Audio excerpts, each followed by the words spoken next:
नमस्कार दोस्तों, स्वागत है आपके अपने यूट्यूब चैनल वीके सर मस्ती में। सबसे पहले हम आपका स्वागत करते हैं कि आज मकर संक्रांति है। ठीक है, मकर संक्रांति के उपलक्ष्य में हम आपको हार्दिक शुभकामनाएं देते हैं और आपकी ज़िंदगी मंगलमय हो।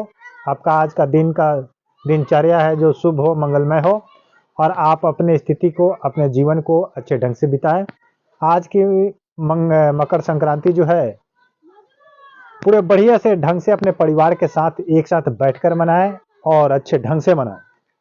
लेकिन आज हम लोग कुछ ऐसे टॉपिक पर बात करेंगे जो आपको जानना अति आवश्यक है, क्योंकि थंबनेल पर आप पढ़े होंगे कि अब आपका रजिस्ट्री 18 वर्ष या 12 वर्ष बाद वैलिड नहीं होगा, या मान्य होगा या नहीं होगा।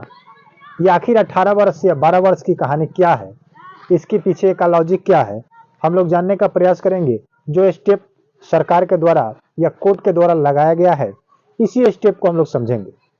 सबसे पहले मैं आपसे गुजारिश करूंगा कि अगर हमारे चैनल पर आप नए हैं तो चैनल को सब्सक्राइब करके वीडियो को लाइक कर दें और वीडियो को शेयर कर दें।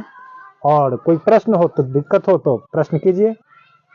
चलिए, सबसे पहले मैं बात करता हूं कि आखिर रजिस्ट्री हम लोग जो भी कराते हैं तो उसका एक क्या होता है, एक सीमा होता है। रजिस्ट्री कराने के बाद एक समय दिया जाता है किसका, दाखिल खारिज कराने का। तो दाखिल खारिज से रिलेटेड ही आपका ये रजिस्ट्री है और क्यों वैलिड है और नहीं वैलिड है, इसको हम लोग आज क्लियर करेंगे। तो सबसे पहले मैं बात करूंगा कि मान लीजिए कि कोई आप प्लॉट खरीदे। ये प्लॉट है, ये मान लीजिए कि 300, ठीक है, 300 नंबर का प्लॉट है। आप इसको खरीद लिए। खरीदने के बाद आपका किया कि खरीदे, ठीक है, ये ए कोई बेच दिया आपसे, ठीक है। ए जब बेच दिया 300 नंबर प्लॉट आपसे, आप खरीद लिए, रजिस्ट्री कर लिए और इसके बाद आप इसका दाखिल खारिज नहीं करें, स्थानांतरण नामांतरण नहीं करें, तो इसके बाद जब आप नहीं कराएं, 2-4 साल 5 साल 10 साल नहीं कराएं और उसके बाद अगर आप दाखिल खारिज कराने जाते हैं तो नियमतः उसको क्या किया जाता है कि रिजेक्ट कर दिया जाता है। ठीक है, रिजेक्ट कर दिया जाता है, क्योंकि कैंसिल कर दिया जाएगा कि आपका दाखिल खारिज नहीं किया जाएगा इतने समय के बाद, 10 साल 12 साल के बाद नहीं किया जाता है। ये स्टेप है, ये नियम है। लेकिन अगर बाई चांस अगर आप रिश्वत दे करके, घूस दे करके करवा लेते हैं तो ये अलग की बात है, ये आपकी मर्जी और आपका कर्मचारी का मर्जी। लेकिन अगर नियमतः चला जाए तो ये आपका नहीं होगा। तो वैलिड कब होगा, तो अब तो वैलिड होगा नहीं। तो वैलिड कैसे नहीं होगा, क्योंकि जब आप ए से खरीदे, ए आपको बेच दिया और आप 10 साल तक कोई काम नहीं किए, कोई स्टेप इस पर नहीं लिए।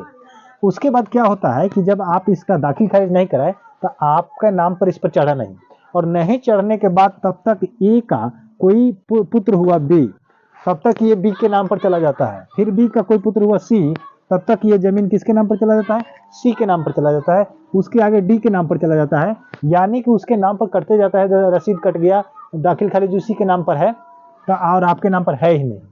तो अब जब आप इसको कराने जाइएगा तब तक ये कहानी यहाँ तक पहुँच जाती है और शो करेगा यहाँ पर। तब तक वहाँ से प्रश्न फिर बनेगा कि आखिर आप इतने दिनों तक कर क्या रहे थे, ये जमीन आपका है या इसका है, क्योंकि बोलेगा इसी का, इसका बोलेगा इसी का संपत्ति बोलेगा, क्योंकि इसी के पूर्वजों में घूम रहा है और आपके नाम पर घूम नहीं रहा है।